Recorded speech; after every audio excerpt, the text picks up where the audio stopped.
தென்னாலிராமனும் 3 கேள்விகளும். தென்னாலிராமன் அறிவு, நகைச்சுவை கலந்த புத்தி கூர்மையால் பிரபலமானவர். பக்கத்து நாட்டு அரசர் அகந்தை மிக்கவன், தென்னாலிராமனை தோற்கடிக்க விரும்புகிறவன். அரசவை அறிஞர்கள் அரசருக்காக கேள்விகள் கேட்கும் ஞானிகள், ஆனால் தென்னாலிராமனை முறியடிக்க முடியாதவர்கள். தென்னாலிராமனின் கழுதை முக்கியமான கதாபாத்திரம். தென்னாலிராமன் தனது புத்தி கூர்மையால் புகழ் பெற்றிருந்தார். அவர் எந்த ஒரு கேள்வியையும் சிந்தித்து நகைச்சுவையுடன் ஆனால் அறிவுமிக்க முறையில் பதில் சொல்வதனால் மக்கள் அவரை மிகவும் மதித்தனர். அவரது புகழை கேட்டு பக்கத்து நாட்டு அரசர் மிகவும் பொறாமைப்பட்டார். இந்த மனிதன் உண்மையிலேயே அறிவாளியா இல்லை வெறும் பேச்சாளியா என்று அவருக்கு சந்தேகம் எழுந்தது. அவர் ஒரு திட்டம் போட்டார். தென்னாலிராமனை அழைத்து அரசவையில் கேள்விகள் கேட்டால் அவன் முட்டாள் என்பதை நிரூபித்து விடலாம். அவன் தோற்றால் என் பெயரும் உயர்ந்துவிடும் என்று கருதினார். அதனால் அவர் தென்னாலிராமனுக்கு ஒரு கடிதம் அனுப்பினார்.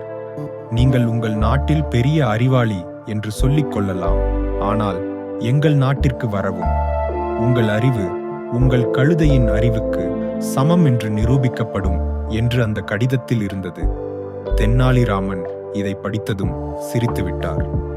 இந்த அரசன் நிச்சயம் என்னை தோற்கடிக்க நினைக்கிறார், அதனால் நாமும் சென்று பார்க்கலாம் என்று முடிவு எடுத்தார். அவர் ஒரு வித்தியாசமான முடிவை எடுத்தார். தனது பிரியமான கழுதையை அழைத்து கொண்டு பக்கத்து நாட்டிற்கு செல்ல தயாராகினார். தென்னாலிராமன் அரசரின் அரண்மனைக்கு வந்தார். அரசர் அவரை வெகுவாக வரவேற்றார். ஆனால் மனதில் அவமானப்படுத்தும் எண்ணம் இருந்தது. அரசர் கேட்டார், ஏன் உங்கள் கழுதையை கூட கூட்டி வந்திருக்கிறீர்கள்? தென்னாலிராமன் சிரித்துவிட்டு, ஏனென்றால் நீங்கள் உங்கள் கடிதத்தில் எழுதியிருந்தீர்கள் அல்லவா, என் அறிவு கழுதையின் அறிவிற்கு சமம் என்று. எனவே கழுதையுடன் வந்தேன். இது என்னுடன் இருந்தால் மட்டுமே என்னால் உங்களுடன் பேச முடியும். அரசர் திகைத்து விட்டார். இருந்தாலும் அவரை அரசவையில் அமரச் செய்தார். முதல் கேள்வி. அரசர் முதலில் ஒரு ஞானியை கூப்பிட்டார். அவர் எழுந்து தென்னாலிராமனை கேள்வி கேட்டார். இந்த உலகத்தில் உயர்ந்தது என்ன? தென்னாலிராமன் சிறிது யோசித்தார். பிறகு தனது கழுதையை சுட்டிக்காட்டி சொன்னார், இந்த உலகில் உயர்ந்தது என்னோட கழுதையோட வியர்வைதான். அரசவையினர் ஆச்சரியத்தில் முணுமுணுத்தனர். என்ன ஒரு முட்டாள்தனமான பதில் இது என்று சிலர் கேட்டனர். அப்போது தென்னாலிராமன் சிரித்துவிட்டு, இந்த உலகத்தில் உயர்வதற்கும் வளர்வதற்கும் ஒரே காரணம் உழைப்பு. ஒவ்வொருவரும் தங்கள் முன்னேற்றத்திற்காக உழைக்கிறார்கள். ஆனால் என் கழுதை எப்படி உழைக்கிறது பாருங்கள். அது தன்னுடைய உழைப்பை மற்றவர்களுக்காக செய்து கொடுக்கிறது.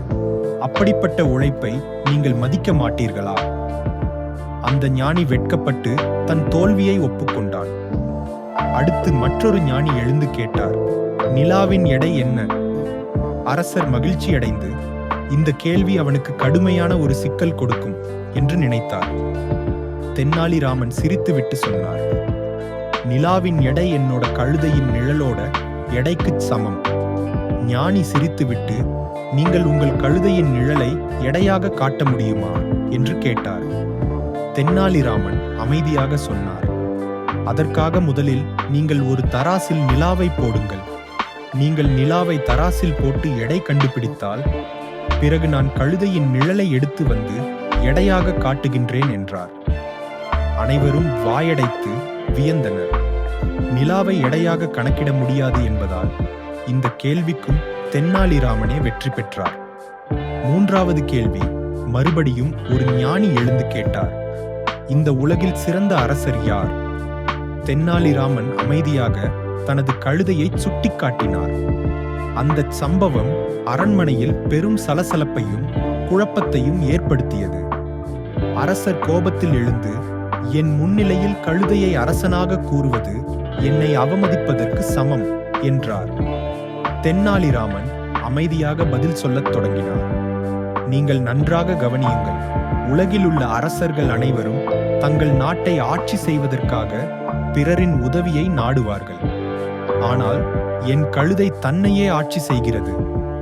கழுதையின் சுமை அதிகமாக இருந்தால் அது தானாக அமர்ந்துவிடும். பின்னர் எந்த அரசர் வந்தாலும் அதை எழுப்ப முடியாது. அதனால்தான் அது சிறந்த அரசன் என்று கூறினேன். அரசர் இதை கேட்டு திகைத்து விட்டார்.